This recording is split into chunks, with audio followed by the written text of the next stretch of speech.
माता जी 33 है। अच्छा ठीक।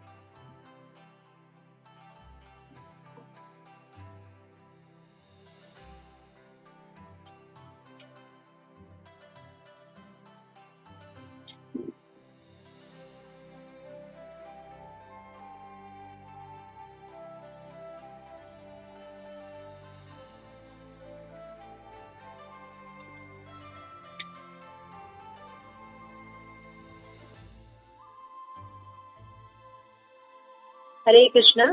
हरे कृष्णा। ऑन कर दिया? हाँ जी माता जी। Okay. Hare Krishna. Hare Krishna. Welcome you all in Bhagavad Gita class. Bhagavad Gita में आप सभी का बहुत बहुत स्वागत है। तो भगवद गीता में अध्याय 2 श्लोका नंबर 33 हाँ जी। हमें पढ़ना। तो पहले प्रेयर कर लेते हैं हम। ओम ज्ञान तिमिरान्धस्य ज्ञानांजन शलाकया चक्षुरुन्मीलितं येन तस्मै श्री गुरुवे नमः। श्री चैतन्य मनोभीष्टं स्थापितं येन भूतले स्वयं रूप कदामयं ददान्ति स्वपदान्तिकम्। हे कृष्ण करुणा सिंधु दीन बंधु जगतपते गोपेश गोपिका कांचन राधा कांत नमोस्तुते तप्त कांचन गौरांगी श्री राधे वृंदावनेश्वरी वृषभानुसुते देवी प्रणमामि हरिप्रिये। जय श्री कृष्ण चैतन्य प्रभु नित्यानंद श्री अद्वैत केदारनाथ शिवसति गौर भक्तवृंद। हरे कृष्ण कृष्ण कृष्ण हरे हरे हरे राम राम राम हरे हरे। रुक्मणी द्वारकाधीश भगवान की जय। लड्डूगोपाल की जय। ग्रंथ श्रीमद् भगवद गीता की जय। श्री प्रभुपाद की जय। विदाई गौर के मनंदे हरि। श्लोक नंबर 33 तक अध्याय आपका 2 है गीता का सार। तो भगवान यहाँ पे कह रहे हैं अतः चेत स्वयं इमं धर्ममं संग्रामं न च करिष्यसि ततः स्वधर्मं धर्मं कीर्तिं च हित्वा पाप अवाप्यसि। किंतु यदि तुम युद्ध करने के स्वधर्म को संपन्न नहीं करते तो तुम निश्चित रूप से अपने कर्तव्य की उपेक्षा करने का पाप लगेगा और तुम योद्धा के रूप में भी अपना यश खोजोगे। ये पढ़िए माता जी, पावनी माता जी। हाँ जी। तात्पर्य अर्जुन विख्यात योद्धा था जिसने शिव आदि अनेक देवताओं से युद्ध करके यश अर्जित किया था। शिकारी के वेश में शिव जी से युद्ध करके तथा उन्हें हराकर अर्जुन ने उन्हें प्रसन्न किया था और वर के रूप से पाशुपतास्त्र प्राप्त किया था। सभी लोग जानते हैं थे कि वह एक महान योद्धा है। स्वयं द्रोणाचार्य ने उसे आशीष दिया था और एक विशेष अस्त्र प्रदान किया था जिससे अपने गुरु का भी वध कर सकता था। इस प्रकार वह अपने धर्म पिता एवं स्वर्ग के राजा इंद्र समेत अनेक अधिकारियों से अनेक युद्धों के प्रमाण पत्र प्राप्त कर चुका था। किंतु यदि वह इस समय युद्ध का परित्याग करता है तो वह न केवल क्षत्रिय धर्म की उपेक्षा का दोषी होगा अपितु उसके यश की भी हानि होगी और वह नरक जाने के लिए अपना मार्ग तैयार कर लेगा। दूसरे शब्दों में वह युद्ध करने से नहीं अपितु युद्ध से पलायन करने के कारण नरक का भागी होगा। हाँ, तो यहाँ पे हम देख रहे हैं कि अर्जुन को भगवान समझा रहे। तो अर्जुन ने पहले अध्याय में आपको याद होगा कह रहा था कि अगर मैं युद्ध करूंगा तो हमें पाप लगेगा क्योंकि सभी जो है नष्ट हो जाएंगे, दूषित हो जाएंगी, है ना। और संतानें जो है वो कलुषित पैदा होंगी, आतताई संतानें पैदा होंगी, तो धर्म नष्ट हो जाएगा, कुल नष्ट हो जाएगा और मुझे पाप लगेगा अगर मैं युद्ध करूंगा। यहाँ भगवान कह रहे हैं कि जब व्यक्ति अपने धर्म का पालन नहीं करता तब उसको पाप लगता है। ठीक है ना।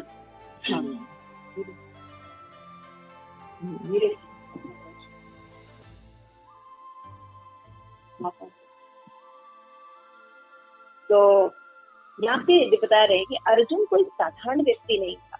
आप देखिए यहाँ पे विशेषता बता रहे हैं कि न केवल इस प्लैनेट पर, पृथ्वी पर अर्जुन का नाम था, बल्कि देवताओं में भी अर्जुन का नाम था। तो एक परम योद्धा के रूप में, और उसने देवताओं को तो छोड़िए, उन्होंने शिव जी को भी अर्जुन ने प्रसन्न किया और उनसे उनका जो प्रिय पाशुपत अस्त्र है वो प्राप्त किया। तो आप सोच सकते हैं कि अर्जुन कितना महान व्यक्ति। तो हम देखते हैं कि इस मटेरियल वर्ल्ड में दुखाले ही है, हम इसको सुखाले बनाने की कोशिश करते हैं। हम सोचते हैं ये कर लेंगे तो सुखी हो जाएंगे, ये कर लेंगे तो सुखी हो जाएंगे, लेकिन एक के बाद दूसरा, दूसरे के बाद तीसरा, ऐसा डिजाइन ही है इसका कि यहाँ पे दुख है और अनित्य रहेगा। तो इसलिए हमें ये समझना होगा ये बात कि जब कोई चीज में ही अनित्यता है और दुख है तो उसको सुख कैसे मिलेगा, है ना, और स्टेबिलिटी कैसे आएगी। जैसे कि हम इस मटेरियल वर्ल्ड में सोचते हैं हाँ ये कुछ हो तो मेरा जीवन थोड़ा ठीक हो जाएगा, ठहराव आएगा। तो चेंज होना तो मटेरियल जगत का स्वभाव है, तो ठहराव आपको कहाँ से मिलेगा, है ना। तो हम जगह गलत है, जगह गलत है, ये हमें समझना। तो अर्जुन को भगवान यही समझा रहे हैं कि हे अर्जुन, यदि तुम इस धर्म का युद्ध जो होने जा रहा है इसमें तुम नहीं लड़ोगे तो न लड़ने के कारण तुमको पाप लगेगा, क्योंकि तुम क्षत्रिय हो और तुम्हारा कर्तव्य है युद्ध करना। Next shloka number 34। अकीर्तिं चापि भूतानि कतिष्यन्ति ते अव्याम संभिवा संभावितस्य च अकीर्ति मरणात् अति रिच्यते। लोग सदैव तुम्हारे अपयश का वर्णन करेंगे और सम्मानित व्यक्ति के लिए अपयश तो मृत्यु से भी बढ़कर एक सिद्धांत है कि जो सम्मानित व्यक्ति होते हैं, जिनके अंदर शिष्टाचार होता है, जो कैरेक्टर वाले लोग होते हैं, उनका अगर कीर्ति नष्ट हो जाए, उनका अपयश हो जाए तो वो उनके लिए मरने के बराबर होता है। भगवान यही समझा रहे हैं। विष्णु प्रभु जी पढ़िए, थोड़ा स्टार्ट करें। तात्पर्य। अब अर्जुन के मित्र तथा गुरु के रूप में भगवान कृष्ण अर्जुन को युद्ध से विमुख न होने का अंतिम निर्णय देते हैं।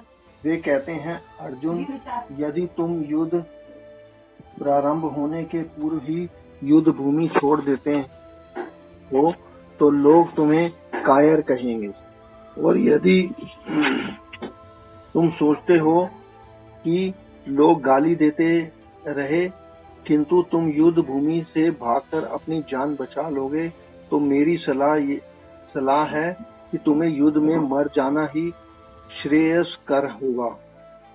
तुम जैसे सम्मानीय व्यक्ति के लिए अब कीर्ति मृत्यु से भी बुरी है, अतः तुम्हें प्राण भय से भागना नहीं चाहिए, युद्ध में मर जाना ही श्रेयस्कर होगा। इससे तुम मेरी मित्रता का दुरुपयोग करने तथा समाज में अपनी प्रतिष्ठा खोने के अपयश से बच जाओगे। अतः अर्जुन के लिए भगवान का अंतिम निर्णय था कि वह संग्राम से पलायन ना करे, अपितु युद्ध में मरे। यहाँ पे भगवान अर्जुन को इसलिए समझा रहे हैं, ये लाइन बहुत इम्पोर्टेंट है कि इससे तुम मेरी मित्रता का दुरुपयोग करने तथा समाज में अपनी प्रतिष्ठा खोने के अपयश से बच जाओ। अब अर्जुन जो था वो भगवान का सखा था। अगर मान लीजिए जो आज युद्ध का परिणाम है ये न होकर अर्जुन जो है युद्ध से भाग जाता, तो लोग क्या कहते, अरे भगवान थे उसके साथ, अर्जुन के साथ, तब भी वो युद्ध से भाग गया, भगवान को कुछ करना चाहिए था, है ना, ऐसा बोलते हैं। तो भगवान कह रहे थे कि मेरे मित्र होते और दुरुपयोग करते, इसका भी अपयश तुम्हें होता, और तुम जो क्षत्रिय हो और युद्ध नहीं कर रहे हो, युद्ध से पलायन कर रहे हो, तो इसका भी अपयश होगा। तो एक सभ्य व्यक्ति के लिए अगर उसका इंसल्ट होता है या उसका अपकीर्ति फैलती है तो वो बहुत ज्यादा प्रॉब्लमेटिक है। क्यों विष्णु प्रभु जी? हाँ जी, बिल्कुल सही है। सही बात है ना। अगर कोई ईमानदार व्यक्ति है और उसका अपयश मिला जाए कि घूस लेता है और सब जगह उसका बदनामी हो जाए, पेपर में छप जाए, न्यूज में छप जाए, सारे लोग उसको प्रसूतु करे, तो वो व्यक्ति मरने से जो है वैसे ही मर जाएगा। हाँ, ऐसे ही मर जाएगा, शर्म से ही मर जाएगा, शर्म से मर जाएगा। तो यही बात भगवान अर्जुन को समझा रहे कि अर्जुन तुम अपना ये जो बात है, ये जो विचार है, ये तुच्छ विचार है कि युद्ध में मत लड़ो, बल्कि तुम्हें युद्ध में मर जाना चाहिए, युद्ध में मर भी जाना चाहिए, लेकिन तुम्हें युद्ध करना चाहिए। श्री प्रभुपाद भी समझ लीजिए हमें भी यही निर्देश दिए हैं कि इस जगत में देखिए जिसने जन्म लिया है उसकी मृत्यु तो निश्चित है। तो हम चाहे भक्ति करें या न करें, हम सभी को मरना चाहिए, है ना। बिल्कुल अब सही। दूसरी चीज ये आती है कि यदि हम अपनी पहचान ठीक कर लें तो हम क्या कर सकते हैं, हम अपने घर वापस जा सकते हैं। ये जो बार बार हम इन दुखों के चक्कर में आते हैं, दुख देते हैं, इनसे हम बच सकते हैं। तो हम इस युद्ध से भागना नहीं चाहिए माया के साथ, बल्कि हमें पता होना चाहिए कि मृत्यु तो आएगी ही, लेकिन हम अपने इस शरीर का, मनुष्य शरीर का बेस्ट यूज कर सकते हैं। हमने बैड बार्गेनिंग कर ली है ना, इस जगत में आके तुमने गलत काम कर ही लिया, तो अब क्या करें? तो करे क्या, हम इस मनुष्य शरीर का बेस्ट यूज कर सकते हैं। इस मनुष्य शरीर से भगवत धाम दिखाया जा सकता है। खटवांग मुनि ने 1 मिनट में 1 सेकंड का टाइम था उनके पास, उन्होंने अपना ध्यान, भगवान का ध्यान दिया, उसी समय उनके पास भगवान का विमान आया और भगवत धाम चले। तो अगर हमें पता होगा कि कैसे कृष्णा कॉन्शियसनेस होना है, तब तो हम करेंगे ना। लेकिन जब हमने कभी भक्ति नहीं की, कभी शास्त्र नहीं पढ़े, कभी वैष्णव एसोसिएशन नहीं किया, कभी भगवान के लिए प्रेमा भक्ति से भोग नहीं लगाया, कभी श्रीमद् भागवतम, भगवत गीता का वैष्णव के साथ अध्ययन नहीं किया, तो क्या होगा? हमें मालूम ही नहीं कि करना क्या है ना। मृत्यु के समय तो हम अवाक रह जाएंगे कि अच्छा मृत्यु आ गई, अब क्या करें। तो भक्ति में तो हमें सिखाया जाता है कि how to die, Bhagavad Gita में मृत्यु तो आएगी, बार बार सचेत किया था, ये शरीर है, ये इसमें बीमारी आएगी, मृत्यु आएगी, बुढ़ापा आएगा ही आएगा। तो क्या करना चाहिए? हम आत्मा है, शरीर नहीं। शरीर में ये चीजें आएंगी, लेकिन आत्मा जीवित रहेगी। तो आत्मा अपनी अगर इन बंधनों से, शरीर के बंधन से मुक्त होकर भगवत धाम, अपना सच्चिदानंद स्वरूप प्राप्त कर ले, तो ये बेस्ट है ना। हाँ जी। तो हम ये अपना ये उपयोग कर सकते हैं। कैसे कर सकते हैं? जहां भी हम सोचेंगे वहीं जाएंगे। तो हमें भगवान पर कंसंट्रेशन करना है कि हम कृष्ण पर, कृष्ण के गुणों पर, कृष्ण की लीलाओं पर, और भगवान ने, गुरु ने जो हमें सजेशन दिया उसका पालन करते रहेंगे। जैसे हमें सजेशन मिला कि हमें ज्यादा नहीं कुछ करना, हमें अपने घर में 16 माला जप करनी है, भगवान की भक्ति करनी है और 10 नाम अपराध से बच के रहना है ना। तो ये इतना कोई बहुत बड़ा काम नहीं है कि हम नहीं कर सकते, बहुत आराम से कर सकते हैं। अगर हम इसका पालन करते हैं तो भगवान हमारी रक्षा करेंगे और अपयश भी नहीं होगा। फिर आगे देखिए क्या है श्लोक। भयातरणात् उपरतम संयते त्वाम महारथा येषां तत्त्वं महोमल भूत्वा यासि लाघवम्। जिन जिन महान योद्धाओं ने तुम्हारे नाम, यश का सम्मान किया है, वे सोचेंगे तुमने डर के मारे युद्ध भूमि छोड़ दी है और इस तरह वो तुम्हारे तुच्छ मानेंगे, तुम्हें तुच्छ। तो ये नहीं समझेगा कि तुमने जो है वो दया आ गई तुम्हें दुर्योधन के ऊपर, बाकी लोगों के ऊपर, इससे तुमने युद्ध छोड़ दिया। लोग तो यही सोचेंगे कि तुम जो है डर गए और तुम भाग गए। तो भगवान अर्जुन को अपना निर्णय सुनाने के, तुम ये मत सोचो कि दुर्योधन, कर्ण जो तुम्हारे समकालीन महारथी हैं, सोचेंगे कि तुम्हें अपने भाई तथा पितामह की दया पर युद्ध छोड़ी। वे तो यही सोचेंगे कि तुमने प्राणों के भय से युद्ध भूमि छोड़ दी। इस प्रकार दृष्टि के सारे तुम्हारे प्रति जो सम्मान है वह धूल में मिल जाएगा। वह समझा रहे है ना कि हम इस मनुष्य जीवन का, जैसे प्रभुपाद हमें समझाते हैं कि हम इस मनुष्य जीवन का यूज कर सकते हैं। क्या यूज कर सकते हैं? हम भगवत साक्षात्कार, हम कौन है, किसके हैं। हमने बैड बार्गेनिंग कर ली, लेकिन बेस्ट यूज कर। तो वही भगवान यहाँ पे अर्जुन को समझा रहे हैं कि तुम युद्ध अगर छोड़ दोगे तो लोग तुमको तुच्छ मानेंगे। नेक्स्ट का है 36। अवाच्य वादन च बहुनाम वदन्ति तवाहित निंदस्तव सामर्थ्यम ततो दुखंतरम नु त्वम किम। तुम्हारे शत्रु अनेक प्रकार के कटु शब्द से तुम्हारा वर्णन करेंगे, तुम्हारे सामर्थ्य का उपहास करेंगे, और तुम्हारे लिए दुखदाई और क्या होगा, है ना। इससे ज्यादा दुखदाई और क्या होगा एक सज्जन व्यक्ति के लिए। क्योंकि जो दुर्योधन है, कर्ण है, ये क्या करेंगे, जो दुष्ट व्यक्ति होते हैं दूसरों के अवगुण को ही देखते हैं, उसके सारे अच्छे कार्यों को नहीं देखते। उसको अगर एक चीज कोई गलत है तो उसी को पॉइंट आउट करते हैं, है ना। तो तुम युद्ध नहीं करोगे, इससे भाग जाओगे तो अलग अलग बातें बनाएंगे ये, और ये तुम्हें कटु वचन बोलेंगे। अरे तुमने तो योद्धा बनते सभी भाग गए युद्ध से, तुम हमसे क्या युद्ध करोगे, है ना। कटु वचन इस तरह से तुम्हें बोलेंगे। तो यहाँ पे प्रारंभ में भगवान कृष्ण को अर्जुन के ये याचित दया का भाव पर आश्चर्य हुआ और उन्हें ये दया भाव को अन्योचित बताया। तब उन्होंने विस्तार से अर्जुन को तथाकथित दया भाव के विरुद्ध कहे अपने वचनों को सिद्ध कर दिया। यह तो श्री प्रभुपाद ये कर रहे हैं, दया करना अच्छी बात है, लेकिन हमें शास्त्र से पता करनी चाहिए कि हमें दया कहाँ और कैसे करनी चाहिए, है ना? हाँ जी, हाँ। तो जब हम भगवान की भक्ति नहीं करते हैं तो हमें दया को कहाँ और कैसे करना चाहिए नहीं पता। जैसे एक व्यक्ति डूब रहा है तो हम उसके कपड़े को बचा के ले आए, तो उसको बचा लिया? नहीं, वो व्यक्ति तो डूब गया। हाँ जी, उसी तरह से जब हम किसी के शरीर के लिए दया दिखाते हैं, रोटी कपड़ा और मकान खाने के लिए हेल्प करते हैं, तो एक दिन आप हेल्प करेंगे, दूसरे दिन फिर वही समस्या रहेगी। कहाँ तक आप कितनों की हेल्प करें? तो बेस्ट है कि अगर कोई बच्चा खो गया है तो उसके माँ बाप तक पहुँचा दो, है ना? अगर एक बच्चा मान लीजिए खो गया है तो उसकी बेस्ट हेल्प क्या होगी? आप एक दिन उसको खाना खिला देंगे, उसको एजुकेशन दे देंगे, कोई कपड़ा दे देगा, लेकिन उसका केयर नहीं हो पाएगा क्या? नहीं। लेकिन अगर आप उसके माँ बाप तक उसको पहुंचा दिए तो क्या होगा? हमने मतलब उसका अच्छा किया ना, उसकी भलाई की। हाँ हाँ, उसको अपनी जगह पे पहुंचा दिया। कृष्ण अवतार प्रभु जी, अगर खोए हुए बच्चे को उसके माँ बाप तक पहुंचा दिए तो क्या होगा? उसकी परवरिश ठीक हो जाएगी, वो खुश हो जाएंगे। वो कहते हैं चिंता करने की जरूरत माँ नहीं। को अगर अपना बच्चा मिल गया तो इससे बड़ी और उसको कहते खुशी की बात, वो हमें दुआएं देगा। उस बच्चे को फिर कुछ करने की जरूरत नहीं, उसके माँ बाप चिंता करने की जरूरत नहीं है ना? तो उसी तरह से हम अपने माँ बाप से घर छोड़ के भाग गए और दर दर की ठोकरें खा रहे हैं। तो प्रभुपाद ने हमें अपने माँ बाप से मिला दिया। अगर हम थोड़ा सा प्रयास करें तो अपने घर वापस जा सकते हैं इन दुखों से। यही बात यहाँ पे अर्जुन को भी समझा रहे हैं भगवान कि तुम जो दया दिखा रहे हो, दयावश जो युद्ध करने की सोच रहे हो, ये तुम्हारी दया इस समय ठीक नहीं है।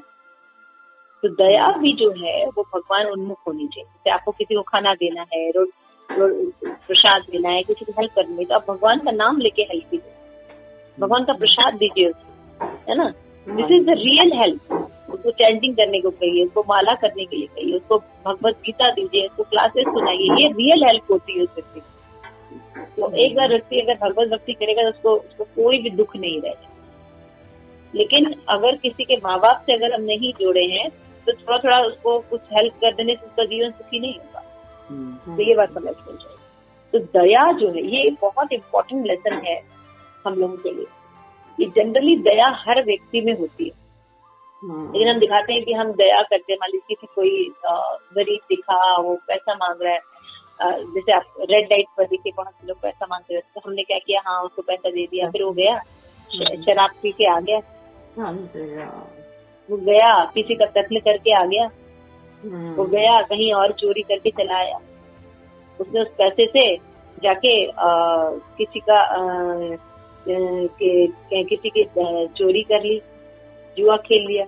तो वो जो पाप किया उसने, आप देखिए उसका फल के भागीदार बन जाएंगे। तो हम शास्त्र पढ़ते नहीं है, इसलिए हमें दया जो है कहाँ दिखानी चाहिए पता नहीं। तो दया श्री प्रभुपाद कहते हैं आत्मा के लिए होनी चाहिए। जब हम आत्मा के लिए दया करते हैं और उसको भगवत प्रेम भगवत भक्ति प्रदान करते हैं तो शरीर का भी पोषण हो जाता है। लेकिन जब हम केवल शरीर पर दया दिखाते हैं, किसी के कपड़ा दे देंगे, रोटी दे देंगे, मकान दे देंगे, स्कूल खुलवा देंगे, है ना, लोग दाल से लगे, गर्मी के मौसम में लोग जगह जगह शरबत बंटवाते हैं, पानी के कुएं लगवाते हैं, है ना, ऐसा करते हैं, तो इससे कोई लाभ होने वाला नहीं। तो अगर हम जब भगवत भक्ति करते हैं तो भगवत भक्ति में भगवत कथा भी होती है, भगवान का प्रसाद भी वितरण होता है और आत्मा की भी तृप्ति होती है। जैसे अभी कोविड जो फैलाता है, तो देखिए इस्कॉन ने न जाने मतलब दिल्ली इस्कॉन ने तो 5 लाख लोगों का प्रसाद एक दिन में वो देते थे, है ना। तो वो भी फूड डिस्ट्रीब्यूशन कर रहे थे जैसे बाकी लोग कर रहे थे, लेकिन वो भगवत प्रसाद थे। ये अंतर है बाकी लोगों से और तो जब वो व्यक्ति को वो खाना खाता था तो उससे उसकी आत्मा नरिश होती थी प्रसाद खाने, है ना। उसकी जो चेतना, जो मलिन चेतना है, काम है, क्रोध है ना, ये सब नष्ट होता है और जीव भगवान की तरफ जाता है। तो हम समाज में भगवत प्रसाद बांटकर अच्छे नेचर को विकास कर सकते हैं। जो डिमोनिक नेचर है, लोग हैं ईर्ष्या कर रहे हैं, द्वेष कर रहे हैं, लड़ाई करते हैं, झगड़े करते हैं, ये भगवत प्रसाद से दूर किया जाए। तो आगे भगवान समझा रहे हैं, हतो वा प्राप्ति स्वर्ग जित्वा मोक्षते महि तस्य उत्थित कांते यद्याति कृत निश्चय। हे कुंती पुत्र, तुम यदि युद्ध में मारे जाओगे स्वर्ग प्राप्त करोगे, और यदि तुम जीत जाओगे तो पृथ्वी के साम्राज्य का भोग करोगे। अतः दृढ़ संकल्प करके खड़े हो जाओ और युद्ध करो। तो यहाँ पे भगवान एकदम स्पष्ट दे रहे हैं कि अर्जुन, तुम बेवकूफी कर रहे हो दया करके। तुम युद्ध न करके अपने कर्तव्य से भागकर तुम जो है दुख का कार्य कर रहे हो, गलत कार्य कर रहे हो, अपयश का कार्य कर रहे हो। तुम अगर इस युद्ध में मर भी जाओ तब भी तुम्हारे लिए बहुत श्रेष्ठ रहेगा, इसलिए तुम युद्ध करो। तो हम लोग के लिए सीखने के लिए कि हमें भगवत भक्ति करनी चाहिए। हमें हरे कृष्णा कृष्ण कृष्ण हरे हरे, हरे राम राम राम हरे। हमें भक्तों का संग करना चाहिए और इस माला को जप को कभी नहीं छोड़ना, नहीं तो हमें गुरु को अपराध लगे। तो ये सब सोचना चाहिए। तो इसी तरह अर्जुन को भगवान कह रहे तो उठो और युद्ध करो, है ना। यानी अर्जुन के पक्ष में विजय निश्चित न थी, फिर भी युद्ध करना था, क्योंकि यदि वो युद्ध में मारा भी जाएगा तो स्वर्गलोक को प्राप्त होगा। तो तुम हारोगे तब भी तुम्हारे लिए अच्छा है और मरोगे तब भी अच्छा है, इसलिए तुमको युद्ध करना है। लेकिन अगर भाग जाओगे तो तुम्हें एक तो पाप भी लगेगा, सबसे पहली चीज कि मेरी आज्ञा नहीं पालन करोगे तुम, और दूसरा तुम्हें अपयश की भी प्राप्ति होगी। तो कौन सा मार्ग अच्छा है, अर्जुन को समझा रहे हैं। अब नेक्स्ट श्लोक है 38। सुख दुखा समे कृत्वा लाभ लाभो लाभ अलाभो जया अजयो सत्य युद्धाय युद्धस्व न एवं पाप अवाप्यसि। माता जी पढ़िए। तुम सुख या दुख, हानि या लाभ, विजय या पराजय का विचार किए बिना युद्ध के लिए युद्ध करो। ऐसा करने पर तुम्हें कोई पाप नहीं लगेगा। तात्पर्य, अब भगवान कृष्ण प्रत्यक्ष रूप से कहते हैं कि अर्जुन को युद्ध के लिए युद्ध करना चाहिए, क्योंकि यह उसकी इच्छा है, उनकी इच्छा है। कृष्ण भावनामृत के कार्यों में सुख या दुख, हानि या लाभ, जय या पराजय का कोई महत्व नहीं दिया जाता। दिव्य चेतना तो यही होगी कि हर कार्य कृष्ण के निमित्त किया जाए। अतः भौतिक कार्यों का कोई बंधन फल नहीं होता। जो कोई सत्वगुण या रजोगुण के अधीन होकर अपनी इंद्रिय तृप्ति के लिए कर्म करता है, उसे अच्छे या बुरे फल प्राप्त होते हैं। किंतु जो कृष्ण भावनामृत के कार्यों में अपने आप को समर्पित कर देता है, असामान्य कर्म करने वालों के समान किसी का कृतज्ञ या ऋणी नहीं होता। भागवतम में 11.5.49 में कहा गया है, देवर्षि भूतात नृणां पितॄणां न किंकरो नायम ऋणी च राजन सर्वात्मना यह शरणं चरणय गतो मुकुंद परिहत्य पुरुषोत्तम।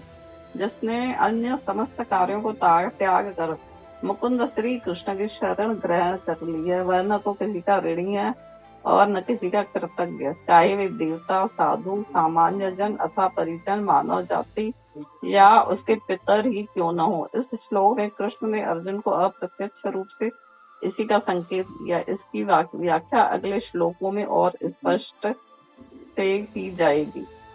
हाँ, तो यहाँ पे भगवान एक सूत्र दे रहे हैं। क्या सूत्र दे रहे हैं?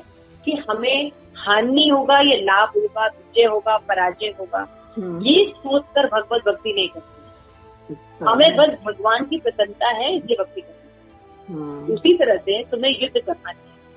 तुम्हें ये नहीं सोचना चाहिए कि युद्ध करने से क्या सुख मिलेगा, दुख मिलेगा, हानि होगा, लाभ होगा, विजय होगी, पराजय होगी। नहीं, तुम्हें ये सोचना होगा कि ये धर्म का युद्ध लड़ा जा रहा है, तुम्हें बस युद्ध लड़ना चाहिए। अगर तुम ये युद्ध नहीं लड़ोगे तो तुम्हें पाप होगा। यहाँ ये बहुत सुंदर श्लोक है श्रीमद् भागवतम का 11वें अध्याय में भगवान ने एक्सप्लेन किया है कि एक जीव जब पैदा होता है तो उसके पर कई प्रकार के ऋण होते हैं, है ना। जैसे कि उसका देवताओं का ऋण होता है ना, देवता लोग उनको अलग अलग चीज को बढ़ते थे। साधुओं का ऋण होता है, सामान्य व्यक्तियों का होता है, माँ बाप का होता है, परिजनों का होता है, गुरुजन का होता है ना, जितने भी समाज के लोग रहते हैं उनका ऋण होता है, हमारे जो फोर फादर पितृ लोग हैं उनका ऋण होता है ना। तो इन सब का ऋण होता है, और वो व्यक्ति अगर वो ऋण नहीं चुकाता तो फिर उसको वापस नरक जाना पड़ता है। तो ऋण चुकाने के लिए देवता का ऋण चुकाने के लिए अलग अलग देवताओं की पूजा विधान है। साधुओं का ऋण चुकाने के लिए साधु लोग हमें ज्ञान प्रदान करते हैं, शास्त्र प्रदान करते हैं, औषधि प्रदान करते हैं, है ना। तो उनका ऋण रहता है। अगर हम उनकी सेवा न करें, शास्त्र न पढ़ें, तो वो उनका अपमान होता है। अगर हम माता पिता की सेवा न करें, परिजनों को भगवत भक्ति न कराएं, तो उनका भी ऋण नहीं उतरेगा। मानव समाज को अगर भगवान की भक्ति नहीं बजाते, उनको आत्म कल्याण का ज्ञान नहीं देते, तो ये भी ऋण होता है, क्योंकि हमें समाज से भी मिलता है। समाज में कोई किसान होता है, कोई व्यापारी होता है ना, ठीक है, कोई अनाज बोता है, काटता है, करता है। हम तो दुकान से जाते हैं, सामान तो खरीद के ले आते हैं, खाली दूध जाते हैं ले आते हैं, लेकिन गाय को पालना करना, अनाज उगाना, तो समाज से हमें मिलता है। तो जब हम उनको भगवत भक्ति देंगे तब उनका ऋण उतरेगा। उसी तरह जो पितृ लोग होते हैं, ये हमें आशीर्वाद देते हैं, तो हमें अच्छा शरीर मिलता है ना, अच्छा वो मिलता है। तो उनका ऋण जैसे पुत्र उत्पन्न करके, ताकि मरने के बाद वो श्राद्ध करे, तो हाँ, पुत्र उत्पन्न करे और श्राद्ध करे, तो हम पितरों का ऋण उतारते। तो अगर एक व्यक्ति अगर इन सब को ऋण नहीं उतारता 7 प्रकार के, और वो मर जाता है, तो वो नरकगामी होता है, नरक जाता है, और अनेक प्रकार के दुख। तो भैया आज तो कलयुग में ये सब तो नॉलेज ही नहीं है। तो ऋण उतारने की तो बात ही नहीं। नॉर्मल माँ बाप के लोग ऋण नहीं उतारते, तो ये ऋण की तो बात ही नहीं है। तो बहुत ही मुश्किल अवस्था है। तो भगवान कह रहे हैं यहाँ पे कि शास्त्र में भगवान बताते हैं कि यदि कोई व्यक्ति मुकुंद यानी कृष्ण की भक्ति शुरू कर देता है, तो उसके ऊपर ये जिस अलग अलग ऋण रहते हैं वो नहीं, वो सब अपने आप उतर जाते हैं, क्योंकि वो भगवान की भक्ति करे। जब वो भगवान की भक्ति करता है तो देवताओं का भी ऋण उतर जाएगा, ऋषियों का भी ऋण उतर जाएगा, साधुओं का भी ऋण उतर जाएगा, परिजनों का भी, माता पिता का भी ऋण उतर जाएगा, और पितृ का भी ऋण। ठीक है, तो देखिए कितना मतलब महान बात है। ये सब हमें सीखना चाहिए शास्त्र से। श्री प्रभुपाद ने ये सब अगर एक्सप्लेन नहीं किया होगा तो आज हमें पता भी नहीं होता है ना। हम सोचते हैं हमें तो क्यों मिल रहा है, क्यों मिल रहा है।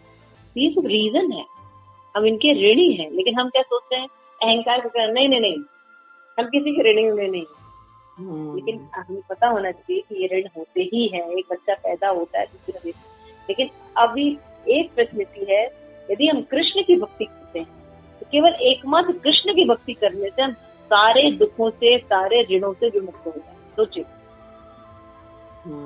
तो ये अच्छा है ना कृष्ण की भक्ति करना, है ना। हाँ जी, ये भक्ति करना सबसे बेस्ट। और कितना, और सबसे बड़ी चीज भक्ति करना सुसुखम। हाँ, 9वें अध्याय में भगवान कहेंगे कि ये भक्ति का जो प्रोसेस है ये डिफिकल्ट नहीं है, ये बहुत सुखपूर्वक किया जा सकता है। अभी मान लीजिए आपको हम बोले कि माता जी आपको केदारनाथ चढ़ के जाना है, हाँ जी, तो सुसुखम तो नहीं है, इतना दूर जाना आना, जैसे टैक्सी तक ऊपर जाएंगे, लेकिन बड़ा मुश्किल है ना। हाँ जी, तो हाई हाथ पे जाना, ये करना वो करना करते। लेकिन आपको अगर हम कहें माता जी आपको ना भगवत प्रसाद खाना, हमारे घर आइए भगवत प्रसाद खाना, तो आपको बहुत दुख होगा? नहीं। बल्कि हम चाहेंगे कि रोज ही फीस्ट हो, है ना। उत्सव प्रिय मानवा, गुरु महाराज हमेशा बताते हैं कि मानव जो है वो उत्सव प्रिय है, उसको उत्सव अच्छे लगता है, मिलना जुलना, है ना, फेस्टिवल अच्छा लगता है। तो भक्ति जो है, आप देखिए माला कर कितना आसान काम है। आपको गर्मी लग रही है, आप अपने घर में एसी चलाइए, आराम से बैठिए और हरे कृष्णा जप करिए, हरे हरे हरे राम राम राम। आपको ठंड लग रही है, आप रजाई में बैठिए, ये हीटर चला लीजिए, अब जप कीजिए हरे कृष्णा कृष्ण कृष्णा हरे हरे राम राम, और सर्वश्रेष्ठ लाभ प्राप्त कीजिए। यहाँ पे भी सुखी रहेंगे और मरने के बाद भी गति अच्छी रहेगी। बताइए इससे बढ़िया कुछ है? नहीं। यही बात अर्जुन को भगवान समझा। तो प्रिंसिपल पॉइंट क्या है हमें कोई कार्य करना चाहिए, भगवत भक्ति करनी चाहिए, तो हमें ये नहीं सोचना चाहिए कि इससे सुख मिलेगा कि दुख मिलेगा, हानि होगी कि लाभ होगा, जय होगी कि पराजय होगी। अब ये तो भगवान जाने क्या होगा, लेकिन हमें अपना कार्य करना चाहिए, हमें अपनी भक्ति करनी चाहिए। इसलिए अर्जुन को भी भगवान कह रहे हैं तुम्हें युद्ध करना चाहिए, तुम्हें ये ज्यादा नहीं सोचना चाहिए, क्योंकि ये तो भगवान के हाथ में है ना। तो ये शिक्षाएं जो है भगवान ने दी है अर्जुन को। अब 39 श्लोक जो है वो हम अगली बार पढ़ेंगे। तो यहाँ तक में अगर किसी का कोई डाउट है तो पढ़े। तो आज हमने 2 सिद्धांत पढ़े कि हमें जो है वो पहले तो युद्ध करना चाहिए, दया जो है दया सही जगह दिखानी चाहिए। और दूसरा प्रिंसिपल हमने पढ़ा कि हमें जब भगवान की भक्ति को सुख दुख हानि लाभ जय पराजय का विचार किए बिना करना चाहिए। और अगर हम भगवान की भक्ति नहीं करते तो जीव का जीवन जो है वो पाप है ना, और जितने भी ऋण होते हैं वो निकल जाते हैं। ठीक है, ठीक है। तो कोई डाउट या क्वेश्चन किसी का? माता जी इसमें जो लिखा है कि ये मतलब कि भक्ति करें तो फिर हमें पितरों का ऋण नहीं होता, मतलब पितरों का मतलब वो अगर कोई श्राद्ध करे या ना करे तो वो जरूरी नहीं है भक्ति नहीं, क्योंकि आप क्या कर रहे हैं माता जी, आप रोज भगवान को भोग लगाते हैं। अच्छा, और भोग लगा के खाते हैं। जब हम भोग नहीं लगाते तो पाप खाते हैं। अच्छा, लेकिन अभी अगर मान लीजिए पितृपक्ष भी है तो क्या करते हैं, पहले भगवान को भोग लगाया जाता है और उसको फिर भक्तों को बुला के खिलाया जाता है। तो प्रोसेस यही है ना, जो आप रोज कर रहे हैं या पितृपक्ष में करेंगे वो आप रोज कर रहे हैं। अच्छा, तो फिर पाप लगने का कोई प्रश्न ही नहीं है। ऐसा नहीं कि हाँ पितृपक्ष आया तभी आप भगवान को भोग लगाए, नहीं, आप तो रोज ही भोग लगाया होगा, खा रहे हैं खिला रहे हैं।